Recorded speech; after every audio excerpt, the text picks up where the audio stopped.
Hello and welcome back to Shakesyear. We are working on the second Maiden's tragedy and things are getting very tragic. So if you have a weak stomach, you might want to sit some of these ones out. So Govianus and Lady had been sort of under house arrest, and the tyrant king is still trying to get Lady to come and be with him, either as his wife or as his mistress. And she wants nothing to do with that. So Sophronis came over with a jewel from the tyrant king, but also backed up by like a bunch of ruffians who surrounded the house. And those ruffians have been given the instruction that if Sophronis doesn't come out with Lady, who's coming voluntarily, within like an hour, they're supposed to break in and steal her, abduct her, and bring her back to the tyrant king. So she also wants nothing to do with that. And when Sophronis presents the jewel, Govianus kills him. And then she's like, all right, what do we do now? But as Sophronis is dying, he's like, ha ha ha, your place is surrounded. These other guys are going to come in and they are going to abduct you and take you to the king, whether you like it or not. And then Sophronis dies, sort of going like, well, ha ha ha ha, as he goes, because he's going to be avenged by these ruffians. So before the ruffians come into the house, Lady decides that the only way out of this is for her to die. So she tries to convince Govianus to kill her, but he doesn't want to do it, and he's having all these problems. And she's like, look, the alternative is that I'm abducted and raped. Is that better? And he's like, no, it's not. So he finally agrees that he'll do this. And he takes out his sword and he runs at her, but he misses and he falls down. Now, as he falls down, she thinks that he died. So she's like, great, now it's up to me. I have to do this myself. So she picks up the sword and she kills herself. At which point Govianus wakes up. He's hearing the ruffians knock at the door, and he looks around and he says, ha, where's my sword? I had forgot my business. He sees her. Oh, 'tis done, and never was beholding to my hand.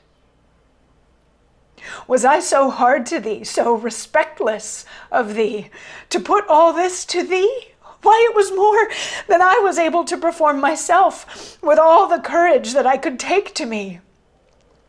It tired me. I was fain to fall and rest. And hast thou, valiant woman, overcome thy honor's enemies with thine own white hand, where virgin victory sits, all without help? Eternal praise go with thee. Spare not now, make all the haste you can.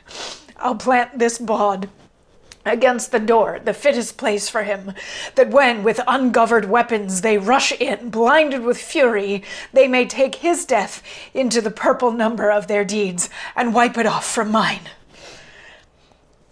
There's more knocking at the door. How now? Forbear, my lord's at hand. So this is tragic. This is up there with like Romeo and Juliet, where she drank the poison that actually just put her to sleep for a while, and he thinks she's dead, so he kills himself, and she wakes up to find that he's now dead. This is basically the same situation. Lady killed herself. Govianus, looking for his sword, turns and sees that she has used it upon herself, and he feels guilty that he wasn't able to do this for her, that she had to do this on her own. So some of it is him lamenting that she's gone, also lamenting the fact that she had to do it herself, that he wasn't able to help her out of this situation.